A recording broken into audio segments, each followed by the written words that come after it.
Welcome back, folks, to another exciting sit on the couch, hang out, and talk about musky fishing. Yeah, no, this is good. This has been a while since we filmed a video together. We won't tell how long ahead. it took to set this up. Right. Yeah, it's only almost 8:30 tonight.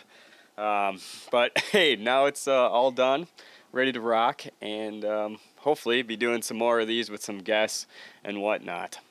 Definitely looking forward to it.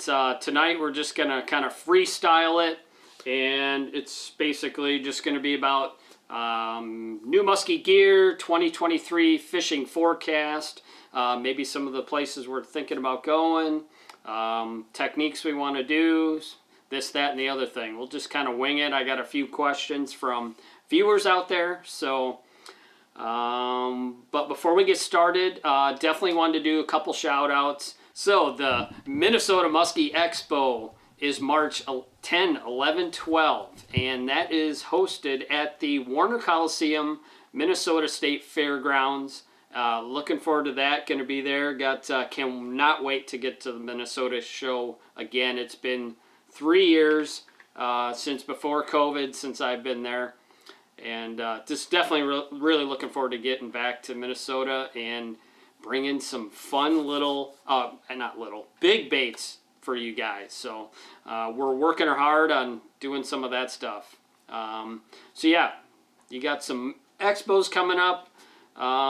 There's one other little thing in business. I know people have been asking, Lee, what's the new boat you're getting? Well, I'm going to have to wait a little longer. Not quite ready for that announcement. I believe I have my Tuffy sold, and if the sale's pending. So it's not set in stone yet. The money hasn't transferred hands, so it may still be for sale. But if it is, feel free to get a hold of me and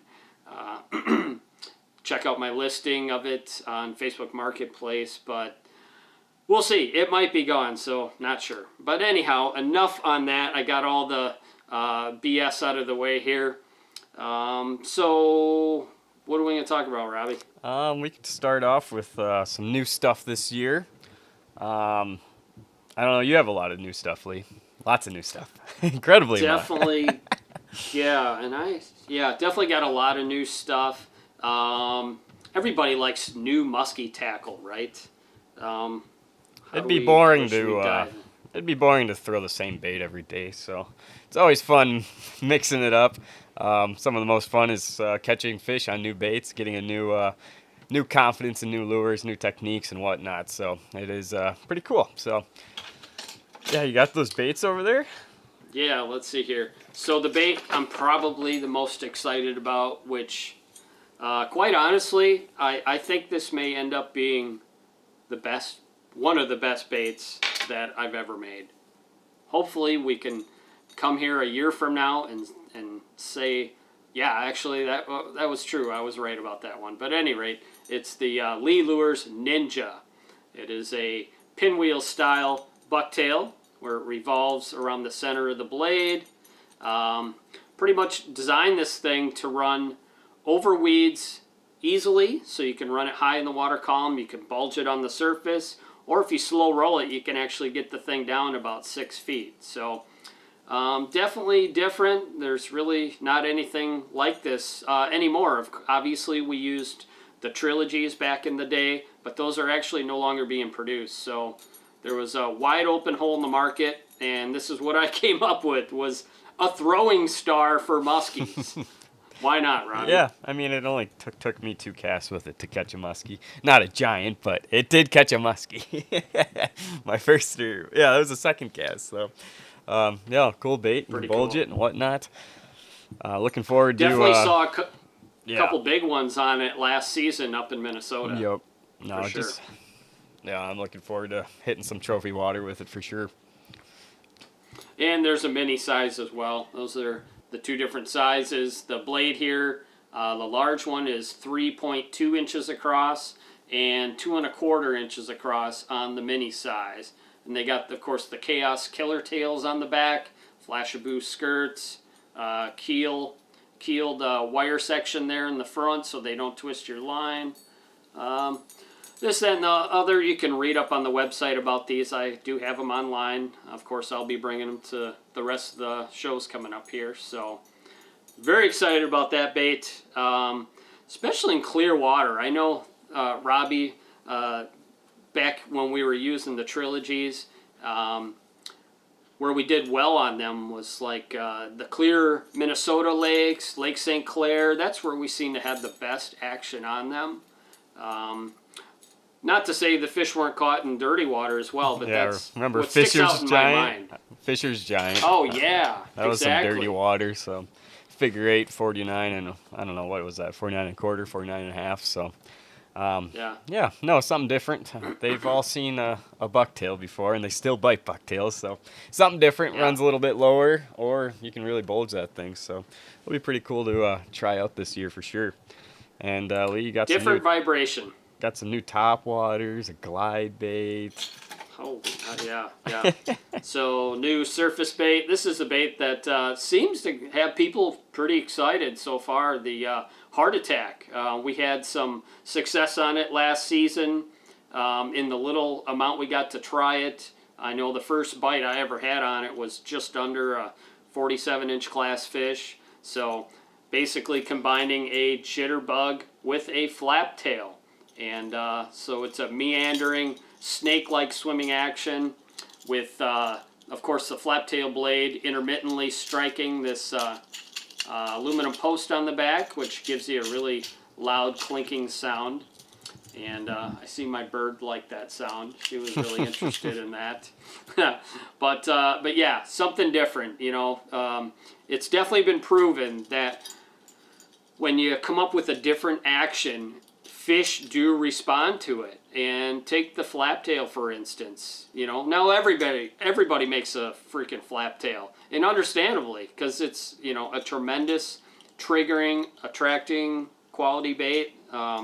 Yeah, and it's a big fish producer. So, yeah, looking forward to being able to fish a flap tail a little faster and with some head shake to it, too. So, the Heart Attack, available online right now. Boom, boom. Let's see, what else? This isn't new, but I've got 5-inch pelagic glides. Not a lot of small glide baits out there that perform real well. I made a few of these last year, but I've got a lot more of them this season. Just everybody, glide baits in the springtime, tough to beat, man. That's definitely, you know, top 3 baits for us for early season fishing. Small glide baits. Also got a bigger glide bait too. This is called the Slaunch. This is a big, beefy, wide glide bait that's designed to run real tight footprints, not a far glide like other glide baits have a real far glide. This has got a real tight side-to-side action, and it's got a really good body roll. If you hit the bait pretty hard, you'll actually get the bait to almost flip over and then do a few nice shimmies at the end as it changes directions. You get the shake. So the Slaunch, it's kind of beefy. It's I don't know, 4.5 ounces, 5 ounces. I can't remember what it is right now, but it's a chunk. Also new from TNA Tackle is the Micro Wagon Dragon. Very cool bait.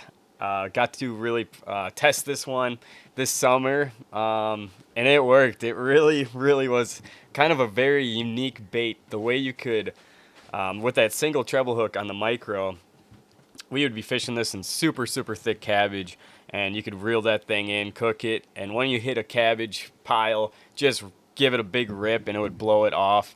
It was definitely one of our best producer on some of our thicker, you know, little weedy kind of pond lakes. It worked great for that. I think even on the Big Wagon Dragon on one of our trophy lakes, it was just sitting in the water and that thing got hit. So it's definitely a cool, something different, little chatterbait with a swim bait on the back. So definitely check those out. They're affordable, perfect for younger people, people just getting into the sport. You don't have to worry about a blade rotating. all you got to do is reel it in, and that chatterbait's going to go every time. So definitely an awesome bait if you're just getting into musky fishing, or you just want to kind of take a break while you're casting away giant lures or whatnot, and you just want to kind of reel one in. What's been unique with the swim bait is it rides a lot higher than a regular angry dragon. So definitely a cool bait to check out. They're going to be having their own booth at Milwaukee, so stop on by the TNA tackle booth and say hello to them. Good people, and make some very cool baits. Sure. Their show colors. What was that last one? The Martian thing? I know they didn't have a Goblin. Yeah, that thing is crazy. That was sick. I'm going to try to sneak one of those out the back door. So... Yeah, Todd that designed the bait from TNA, I know that he lost a really big fish on the larger size of this last season down here in southern Wisconsin. Had it hooked up, actually letting the bait sink to the bottom and ripping the bait off the bottom. So, and I know he likes to work the bait in kind of a stop and go method, kind of a reel 5, 6, 8 cranks, and then stop the bait and let it sink a little bit, then pick it up again. And he definitely uses a very erratic action to that bait. So just a little tip from the man that designed it. So, oh, I know what I forgot to mention. Wanted to mention a new brand we're working with. This is H3O Polarized sunglasses.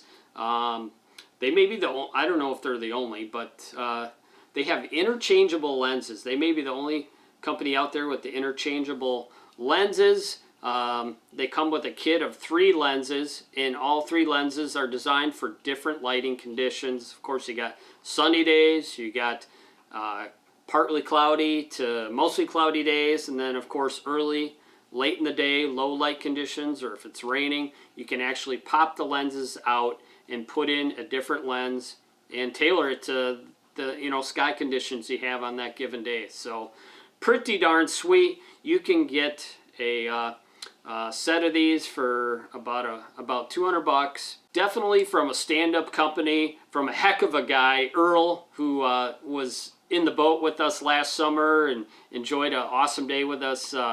Robbie crushing him on Medusas that day. Yeah, I mean, definitely a small business that you would want to support. If you just met the guy, you'd want to support him because he's just truly a really awesome dude. But more importantly, the fact that the lenses are so clear.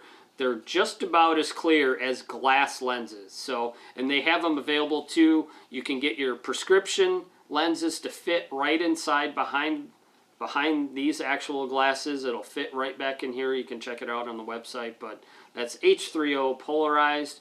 We'll leave a link, of course, for that and all the stuff we mentioned down in the description, as usual. So I just wanted to mention those two, H3O.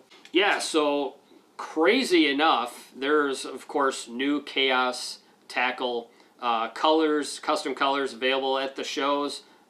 And I don't even have one. We don't even have one, Robbie. What's going on here? I know there's a new Today's Angler hot-tailed walleye, which is... looks pretty good. That should be cool. And they got a whole myriad of different custom colors. What do you like these, Robbie? Yeah, those ones work good. I like Husky the Husky Medusa. This guy. Yeah, that's about all you're ever using. My back hurts looking at that thing. Yeah, this is actually the one that not the one, but the same color that you caught your biggest fish ever on. Yep. The 54.5 incher up on Millie Lax back in the day, the Cisco pattern. No, good color. Actually, I think that's it. Oh yeah, for throwing this thing, what are you going to use? The Moab. What a beautiful rod that is. Just handles, makes life a lot more easier when you're throwing big rubber. Just working it, casting it, it just changes the whole game. I thought the shock and awe was great for that. Even, if you're just looking for an all-around big rubber, big blades, shock and awe is still great, but if you really want to throw some big rubber and not work your butt off, the Moab is pretty cool rod, especially the 2020 with it being so light. You can check that out at the Milwaukee show, Minnesota show. Just pick one up. You'll be amazed at how light that thing is. Yeah, awesome setup. Yeah, I was trying to remember what the lure weight rating is on the Moab. I can't remember off the top of my 8 to head, 30, I believe it was. 30. That's pretty peppy. Yep. Yeah, I don't think I'm throwing any 30-ounce baits. No. But the fact that it can handle that is what really transfers to the rod. Each time you pull the bait, there's less flex to that rod, which gives you a lot more power. So it definitely makes it easier. I'm not a big, strong guy, so if I can do it, I think anyone can do it. Yeah, Robbie, how do you palm that big Tranks reel? I don't even understand how you do that. I don't know. I find it comfy. I mean, it is big, but just grab the foregrip. Or what's cool with the Chaos rods now, you can get them with a Revolution seat there. I have not personally used one, but I could see that being really nice if you don't want to exactly just helping out palming your reel when you're ripping big rubber. So something to look at too. They're at the shows. You can check those rods out as well. So for sure. Enough talking about baits. Let's talk about the future, huh, Lee? It's the winter. Ice fishing. You've only been out a handful of times. I've been out way too many times, it feels like. But I got a new snowmobile, so I might as well use it. Yeah, no doubt. The lakes are finally perfect up here, so been out the last 3-4 times this week. No more slush. It's a beautiful thing, although it's now 40 degrees. I don't think anything's going to be ruined, but it's been a joy this week compared to last week. It's just incredible how different it is. I didn't think that cold snap would actually do anything. I mean, that was 2 feet of slush on one of the lakes. Robbie, I gotta hold a second. Somebody is banging on my flipping door right now. Oh, nice. It must be. And ringing the doorbell over and over. Pizza man. So, brief pause. No pizza guy. So it wasn't the pizza guy, Lee, was it? No, it wasn't the pizza guy. I actually had pizza yesterday. Oh. But just to let all you guys know, too, haven't really talked about it a heck of a lot, but basically a year after my double bypass heart surgery, and I'm doing awesome. I'm eating great. I actually did an hour and 15 minutes of yoga this evening. So anyhow, he is from Madison. Thanks for all the... Yeah, thanks a lot. No, that's good. Not it's healthy. my favorite town. but yeah, just wanted to thank everyone for the support out there and everybody's concern with my health. So thank you. Moving on to warmer days. Yeah, I guess what we can kind of dive into is the 2023 Musky forecast. What I don't know, Robbie, what are you looking forward to, like the first musky fishing of the year? What are your thoughts? Before that, let's do the Barracuda forecast, huh? Okay, yeah. See, now you're talking my language. Yeah, we both have trips coming up. Yep. Yeah, I'm looking forward to. Last year, unfortunately, I wasn't able to get down with Lee and enjoy the Florida Keys in a nice boat, getting to cool spots. It's been since 2017 since I've been down there and actually really fishing. I mean, Heidi and I do a little fishing, but nothing crazy, just shore, kayak stuff. But yeah, Lee, you kind of got some new spots, some new stuff that you're kind of working on down there. So I'm looking forward to what you've learned over the last few times going down there and applying it right off the get-go when I get down there. So I'm looking forward to it. We need a 50-incher on the board. Oh, a 50-inch CUDA in the boat. I think we had one at the boat, but unfortunately, the bull sharks tore in 3 pieces. So yeah, that was kind of a bummer. Well, the musky net's going to be nice this time. Yeah, for sure. Yeah, we got definitely a little different program how we land these things. Why not net them? It's a musky. Right. You know, when the saltwater guys are generally netting more and more fish as you watch saltwater fishermen on YouTube or TV or whatever, you're seeing more salt guys use nets to capture a fish so they can release them. More nets, less gas. It's always a good thing. Yeah. Yeah, so yeah, I'm going to be heading down there at the end of March for a full month of fishing in the Florida Keys. Cannot wait. Going to bring my new boat down there. Really looking forward. It's going to be an epic trip, folks. I'm really excited. So Yeah, that'll be fun. Yeah, and looking forward to trying the more and more musky baits for cudas. I really think this mini Ninja is going to be a cuda bait. I think they are going to love this thing. Yeah, screaming those things in. Oh, yeah. Fishing it fast. We'll see. We'll let you know how that goes. But, yeah, so, well, you got another trip coming up, too. Yeah, I got a real big one. Pretty much my first time going to a new country. So Heidi and I kind of on a whim, we decided to book a trip to Iceland in March 15th to the 29th.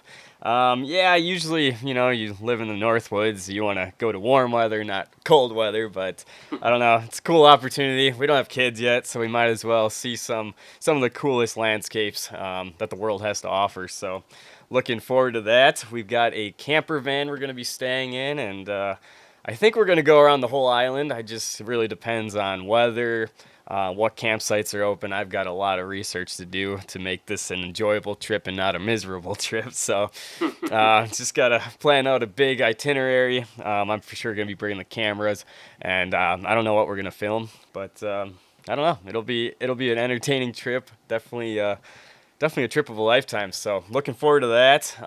Yeah, we're going to be on the go the next couple of months coming up here in March, April. Yeah, it's going to be a nice break for sure. So there lies the problem. We've got these two big one trip for me, big trip, and then Robbie, you've got two trips. Yep. How are we going to fit in some early muskies? I'm just like, yeah. I don't know. I don't know if we're going to be able to do be that. honest, I'm not sure. I don't know. Maybe sometime in between the last muskie show in Florida, I might try to squeeze down somewhere. Maybe down south a ways, or we'll see what happens. I don't know. Willie's down there Time will right tell. now. Willie's down in Tennessee catching some fish. Nice. Nothing big yet, but they've been seeing some. So he's still musky fishing. I was texting him today while I was trying to ice fish, so a little different. 15 inches of ice, and he's out in his rowboat catching some muskies in Tennessee. So I'm sure he's got open dates. So that might be a good option if you guys are really itching right now in February. I know he's on some fish and he's seen some big ones. So yeah, why not? We'll leave a little plug for Chris Willen while he's down in Tennessee.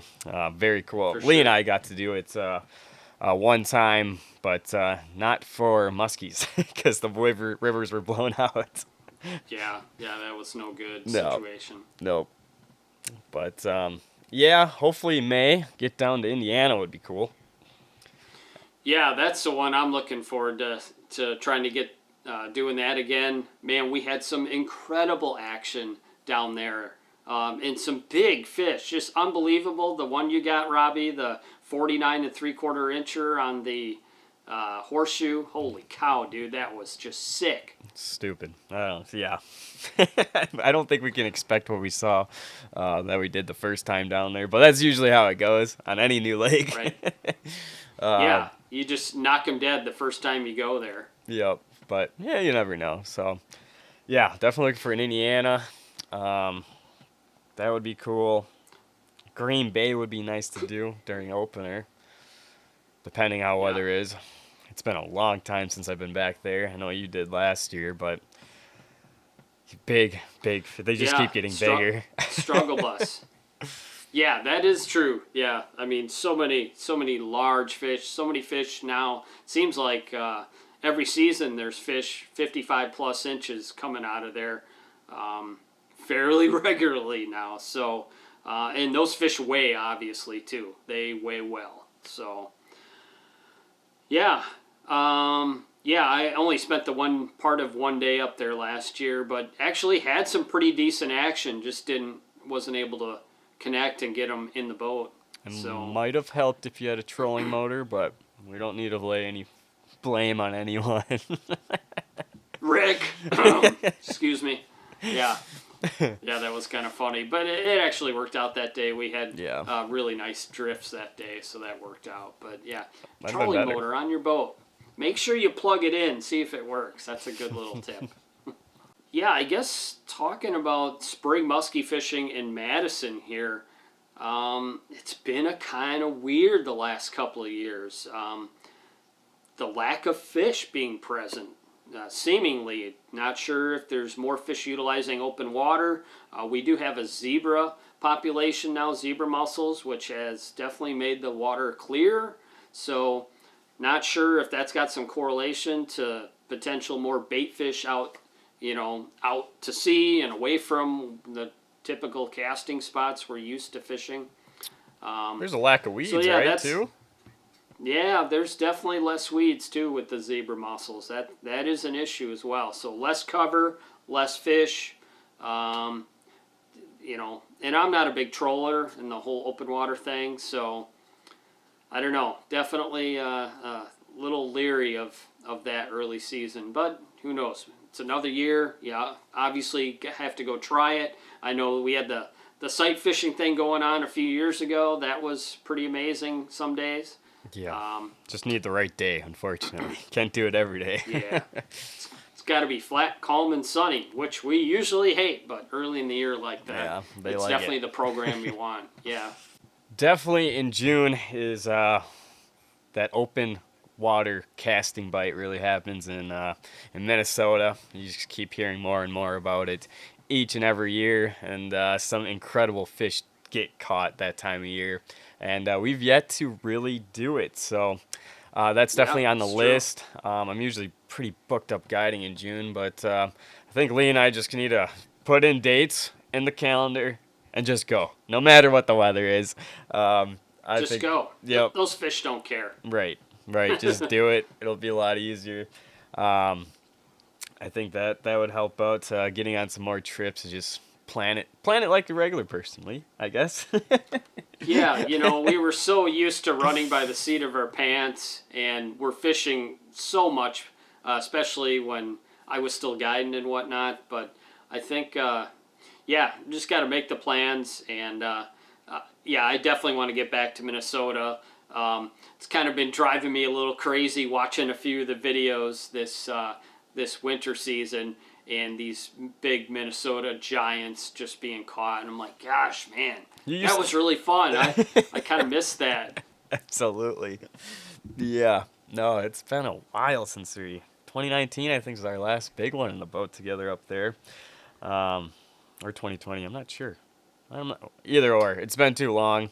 It's kind of treated us pretty meanly over the last couple of years, but still, every time we go there, we still see a giant. So, or multiple giants. It's just a matter of the stars aligning. Pretty much, you cast for a day in Minnesota. For us, our experience, there's a 50-incher coming to the boat looking at your stuff. So it's hard to not go do that again. Absolutely. So. It's nothing better than seeing a giant coming in, because in northern Wisconsin, there is big fish, but they just don't show themselves as much as they do in Minnesota for whatever reason. I think we know the reason. Minnesota fish grow fast. Grow fast, there's more of them. Yep. So definitely looking forward to that in June. Obviously, end of June is kind of when it heats up in the Northwoods pretty dang good consistently over the last few years. It always seems like that end of June, early July is when some big greenies get caught before they, go back out to sea and you don't see them as much. But that's always a favorite time, northern Wisconsin, in that little area of time. July. And what kind of weather are you looking for? Well, last year, that kind of bite. It came on cold fronts, which is pretty unbelievable. Since last summer wasn't really a warm year, but for whatever reasons, anytime you get those northwest winds coming and maybe a cloudy day, those fish just bite up here. I just think they're so used to cold weather. I don't think they really care. I think they just bite when they bite, and I don't think water temps really matters as much as it did in Madison, I would say. we get those Sure. early springs, cold springs, and it would be so hard to catch them. But you get that cold stuff up here in June, and still it seems like it's almost easier than it would be on a big, warm bluebird day, southwest winds. It's kind of feels opposite, really, from growing up Kind of fishing like down there. Yeah. Kind of like Green Bay, where you get those cold fronts too. It seems like those fish like to chew on a northwest wind as well. Remember the back-to-back 50s you got on the Fox? That was crazy, man. That early season. Water's like 55, 60. Yeah, I don't know. That was It's west interesting. at 20, 30. Oh, yeah. I mean, that was a brutal day. It's blowing. Craziness, though. So it's interesting. Everywhere you go, fish kind of like it different. So Yeah. something to always think about. Even if the weather's, even if you're on a trip and the weather doesn't seem good, it might be good for that region. So Right. just got to cast. You got to keep casting. I know one thing I'm definitely looking forward to, and I do every season, is Lake St. Clair and the first chance to get out there. Summertime, yeah. Summertime on Clair. Just that outside sliver of a chance that there might be a topwater bite, because those fish are really dumb on topwaters. But the weeds got to be right, the condition, everything's got to be just right for topwater out there. But I know last season when we were out there, I think that was, when was I out there? That was later. Is that August? We've yet to September? Yeah, it was last week of August, but we've yet to get back there in that last week of July, early August. That is definitely prime time of, how many 50s get caught during that 2-week period is just pretty incredible. It's like right when it gets really warm. Yep. First big warm, where you're actually sweating bullets out there, and you get those flat days. Seems like they just start firing out there. Yeah, no, that's definitely on the docket. Just got to line up some dates for that. Man, I haven't got there for a good summertime bite in a long time. Such a cool place. I'm excited for this Yeah. thing out there.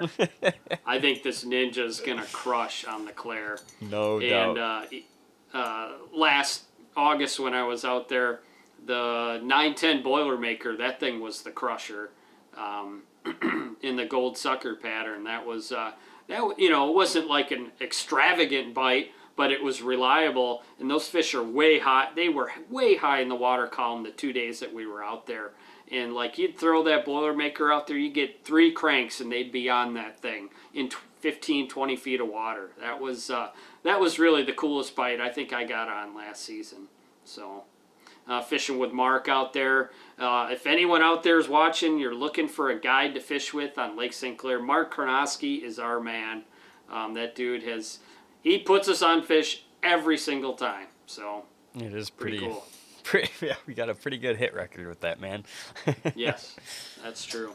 August is a beautiful time. That's when we finally start getting some.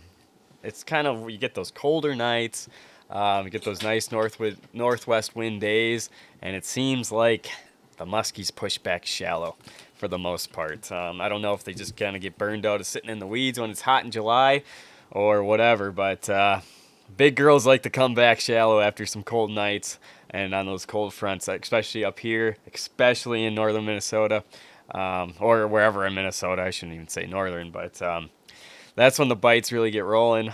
Some of the biggest fish of the year come off those cold fronts in August, going into early September.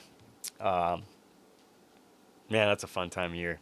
When you get that right weather, you just feel good. It doesn't, even though I had multiple days where nothing happened, but you just feel good. Right. No, I think, and we tried to kind of key in on that last year, and it just was not happening yet. The fish were all deep. They were all off of super deep breaks, and just didn't seem to be the right program where you get that cool down. Right. And we only had like really one cold night. Yeah. When we did that Minnesota trip. Yeah, that was a bummer. But man, did we see them though. Huh. Ugh. Just it's Every just day. incredible. You just see big ones every day. It's just like I know there's a lot of guys watching that are from Minnesota, and they maybe have never even fished muskies in Wisconsin or very little exposure. And the number of days it takes to actually visibly see a follow or even a paddler of a 50-inch muskie on inland waters in this state is mind-boggling. I mean, they are there. Don't get me wrong. They're totally there. But it is not an easy rodeo. No. Well, a lot of them don't get that big, so that makes it harder Yep. too. They're dinosaurs. They literally are dinosaurs. They're old, very smart. I mean, a lot of these lakes up here in northern Wisconsin, you can fish the whole lake, in 2 days. And, there's multiple people doing it, so these fish see baits constantly. Yeah, it's definitely hard to crack them. Unlike Minnesota, where there's just a ton, our biggest lakes are a small lake in Minnesota, on musky waters. Right. So definitely Big difference. Definitely different for sure. But yeah, no, exactly. Going back to that. The sheer acreage. Yeah. You look at Leech Lake, you look at Mille Lacs or all the other lakes. September, I think, Lee, we should have a kind of a throwback video to Mille Lacs on some of your best weather days. Just go there 2-3 days, pound our heads in, go back on some of your best waypoints, and just see if we can stumble into one giant. I think that would be cool. I know the lake's changed since the last you've been. Right. I mean, it's so close to me. I'm only 2.5 hours away from there. We've got a place to stay. I think that would be cool just to see. I know there's been a few caught. Typically September. I mean, that's when you'd get that big push of fish shallow, just like you do on many of the lakes all over the Musky region. Yeah, I mean, that was like some of our biggest fish that we ever caught on top waters actually were September. September was just top water heaven.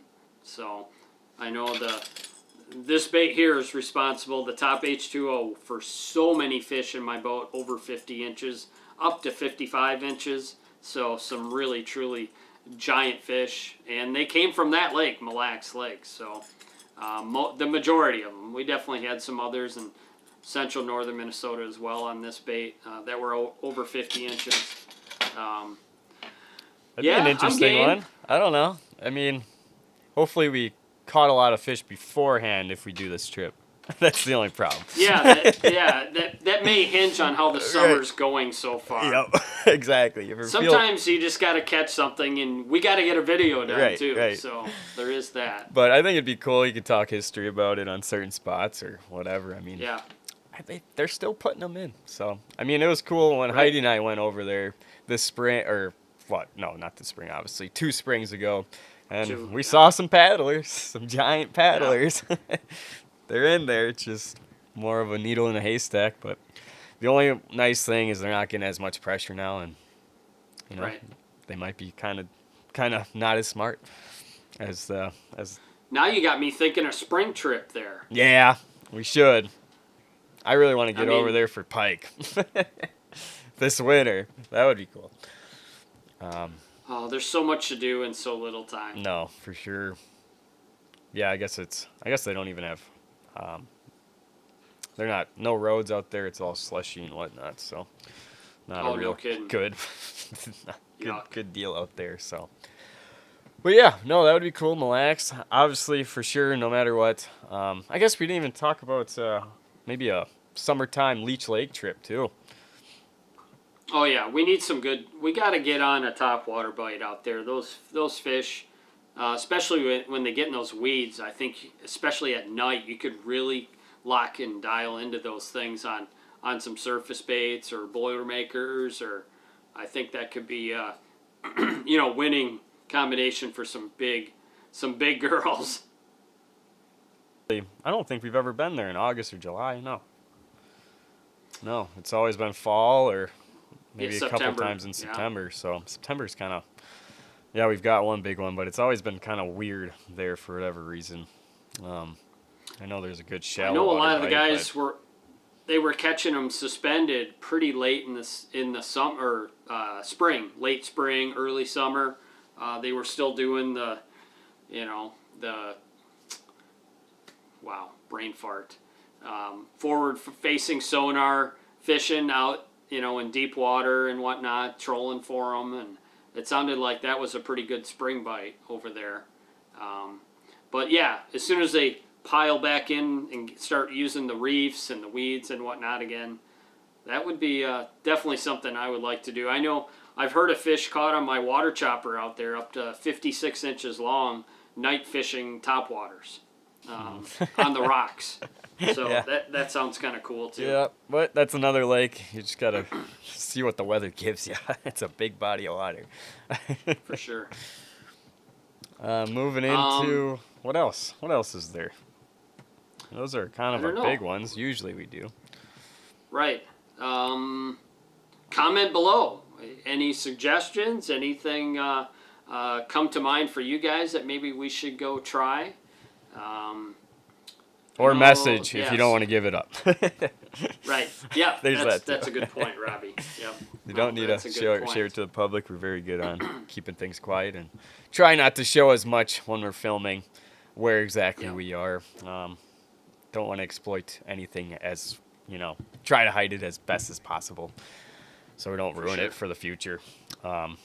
So right before we started recording this on a, what is it, Saturday night here, Saturday Robbie? night, we got I don't know a what crazy the heck. night ahead of us.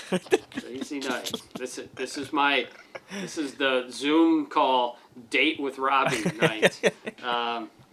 Before this, I ended up posting on Facebook any questions that people would want us to answer in recording this tonight. Let's. I'll pull it up here, take a look, see if we got any questions. Let's see how this goes. Okay, we got 5 comments. Let's see. Anybody's throwing trash at us here. Okay, here we go. Austin Juice. Joos, Joos. When throwing a new bait, how much time do you give it before you switch back to something proven? That's the beauty of fishing 2 to 3 people in the boat. Love fishing 3 people. Right, Yep, Robbie? Absolutely. It really knocks down the process of musky fishing. Experimentation. Yep. That's a hard one. Have what? It really is. I always fall back to the, going, really, it's a hard one. Well, I would say to answer it from the point of view, especially since side imaging, basically Robbie's in the back, watching the side image, throwing a Husky Medusa, and is finding out if those fish are reacting to that thing. He's telling me, yeah, I just had another ghost follow, but maybe he's not getting bites. He might be moving them, and that bait seems to always move fish, even if you don't see them visually, you see them on the side image. That way the next person say in the front of the boat, me or it's Heidi or Michael or whoever, is rifling through a bunch of different baits and just trying to see if they will react to something else. If you got 2 people in the boat that want to approach, I don't know, day in and day out, that Husky Medusa for, the summer and fall fishing is like, how do you go wrong? You got to have Right. one in the water. Right. You have to. It's, have to have one swimming regular or a husky. Yeah. I mean, the regular put some giants in the boat this year, too. You don't have to kill yourself with a Husky Medusa. You just choose to. Yeah, that's where my confidence lies on it. But, I mean, I would say if it's a brand new bait, you can't just throw it out there on some dumb weather. You got to give it a good try on a proven spot. Maybe a proven spot, maybe good weather, maybe sunset, maybe sunrise, whatever, a moon phase. You got to give it at least 1 or 2 tries on something good that's going towards your way. Even though it doesn't really matter sometimes, obviously. They'll bite randomly. Do what feels right. Yeah, go with your really, gut. for me. Right. Go with your gut. Yeah. It's whatever you feel confident with. Generally works. If something tells you to change it. because I can't think of how many times we've just put a different lure on and boom, we get a reaction just like that. No, absolutely. So I think that's the only way to answer that. Just got to do it when you feel like you want to. that helps, Lee. Yeah, there we go. Yeah. You're welcome. No. Let's see here. So we got Max Gordon. He says, new day, new lake. Where do you start and why? Oof. I'm looking for the biggest point in the lake or potentially the biggest flat in the lake or a current situation. I fish Robbie? now with 3 years of fishing new water, quite a bit up here in northern Wisconsin. Yeah, look for that complicated stuff. Look at that stuff that's closest to deep water. Just little, like, say it's a big lake. You just kind of you look at the map. It's so easy now to actually just look at a map. A lot of these lakes are mapped. And just be like, well, this looks like the most complicated. There should be at least one on it, if not two. Whether that being points, obviously weeds, whatnot. I don't know. Complicated always seems good. But Complex structures. But you can never go wrong if this lake has a big, long weed edge. It never hurts. Yeah. Just go do a big bomb drift or whatever and just keep fish it out, you know. There's nothing wrong with that. I know you can get really hung up on a spot, but sometimes just making those big, long drifts on a giant weed flat, you know there's going to be one that you're going to at least get a bait by on something like that. So, yeah. Looking for big living space. I don't know. That's the way I always think about it. Absolutely. A big shelf area. He also says, by the seasons, what type, depth, structure, water temps are you looking for? Spring of the year, often looking for current situations. That's pretty tough to beat. Moving water in the spring. New weeds, old weeds even sometimes are a factor early season. Summertime. Oh, one thing about spring fishing, look for the warmest water available, of course, and the easiest way to find that is one way is to look at what the prevailing wind is. And that wind, what that's going to do is push that warm surface water layer over to the opposite or the wind, beaten shoreline. It's going to push all that warm water into spots like that. And you can get big 5 to 10 degree water temperature swings from one side of the lake to the other side of the lake. So that's one thing I look at very heavily in the spring of the year. In summer, like especially down here in the southern part of the state, we actually do the opposite and look for the coldest water available. And that'll be, the calm side of the lake. If you've had prevailing wind, a strong wind one direction, look for that coolest, cleanest, clearest water available. That's a good summertime tactic for sure. Fall time. Suckers. No. Bucket of suckers. That's a lot of questions. Yeah, no kidding. Ouch. I don't know. We got spring and summer. We'll come back to you on the fall. It's just hard to think. Okay, Craig Neerman wants. Let's see. Will Robbie fish? Hey, what's up, Craig? Thanks for the poster whenever year that was. That was funny. Will Robbie fish more often with his mom or his wife? Oh, that's a question.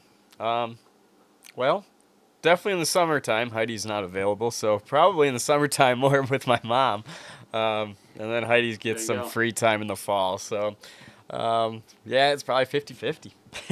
We got to keep my mom's streak going. She's 3 for 4. Crazy. Just keep having her chuck topwaters, I guess. Ma Jarnago throwing topwater, things happen. Watch out. That's for sure. Todd from TNA Tackle. On lakes with cabbage on a solo hunt, How do you determine 1, fish above the cabbage or rip through it on your initial cast? Well, Oh, I guess evening I would like fish at top water, yeah, and then I mean we've got most some, of the time ripping through it, yeah, because if making they're contact. if they're not biting, you can still get them to bite, and if they are biting, they would bite. So definitely ripping, I would say so for sure. How many times have you made contact with the weed growth with whatever lure you're using, and you get that quick blast, oh, and then nothing. And then if it's a rubber bait, you got teeth marks in your bait. Yep. And they weren't really eating, but it did bite the bait. Right. So That's a awesome tactic, just going through it, as painful Trigger. as it is. yes. And you might be decreasing your little honey hole weed bed each weed you rip out of that thing. So be that's careful. always something to consider. Right. Yeah. Especially with cabbage. Right. No doubt. It's Kind of scary. It's kind of scary. Mike and I've had this conversation before. That's for sure. So let's You be are careful. removing the Musky's furniture, okay? Right. That's their couch right Yep. there, okay? Let's see here. Number 2 was, do you fish weeds in 4 to 5 feet of water or 10 to 12 feet of water on the new body of water, but you only have 1 hour to fish and it's during the minor? You can only you can only choose one. Jeez. A minor. Was it sunny? It There needs to be depends more on the details. water clarity. Yeah. Like, If it's I was going to say the first thing I'm going to do is drive around and look at my graph and where am I seeing minnows? Where am I seeing food? Are they inside the weed edge or, in the flat, or are they out on the break line more? So, yeah, I I would know. say probably more likely than not they're in the 10 to 12. But it's more fun fishing in the 4 to 5. In my opinion. Yeah. Yeah, I would check the break line first. I love fishing. I tend to fish, I don't know. But usually Depends on the lake. Yeah. Usually you're in a Natural cast lakes, with. Yeah. Everywhere we fish, that's in a cast length from 4 to 12. So. Yeah. Right. You can do it both. All right. Do it all. Yeah, if you can cast far enough, you can do it in one cast. During the summer, the cabbage starts 30 feet from shore. You only have enough time to fish either the outside edge leading, fish either the outside weed edge leading to deeper water or the inside edge at 5 feet. Is it then sand to the shoreline from the weed edge? Also, time of day is 7-8 p.m. and it's during a cold front. Holy cow, man! You're laying it on here. Like, awesome. Is this a day that you were struggling that you can remember? That's funny. Yeah. Man. I have to go. If that's Minnesota, they could be up in the sand if it's a cold front for sure in July. Right. I guess it depends where. That's very true. Yeah, definitely depending what type of water you're fishing. I don't know. I like fishing the edge. That's my first thing. But I it's like to way try. more fun catching them on top on the inside. So there is that to be a factor as well. I guess I'm going to think about what the trend has been. Yeah. Hot, and just one cold day, yeah. Or is it 3, 4, 5 cold days in a row? It all plays a factor. Yeah, well, we're still not musky fishing yet, folks. We definitely wish we were. What are you guys looking forward to this upcoming musky season?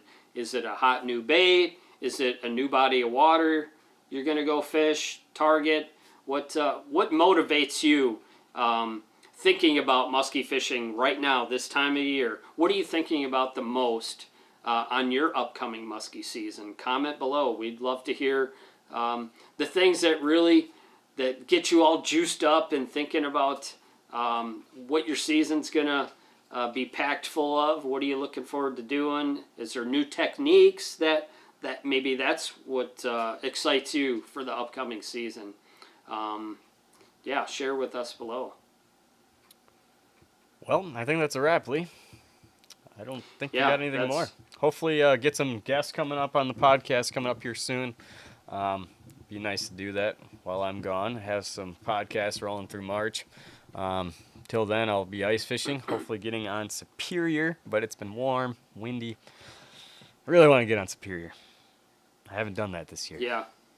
I'm waiting on my buddy to text me and see what we're doing tomorrow, because we might be out there tomorrow. I'm not sure. But yeah, I want to go by myself. I want to go by myself. Yeah. He's an expert. That place scares me, but I don't know much about it. Right, so. Right. That's exactly where I'm at, so I'm going to go with people that know what they're doing. Good plan. Good plan.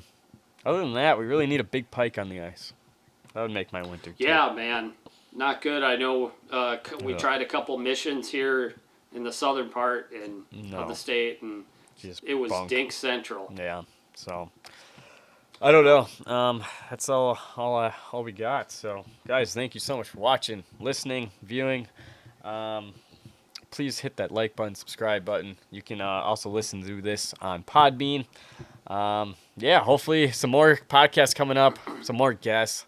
Hopefully get some legends on here. That would be awesome. Yeah, comment below. Who do you want to hear on here? Till next time, we'll see you on the next podcast.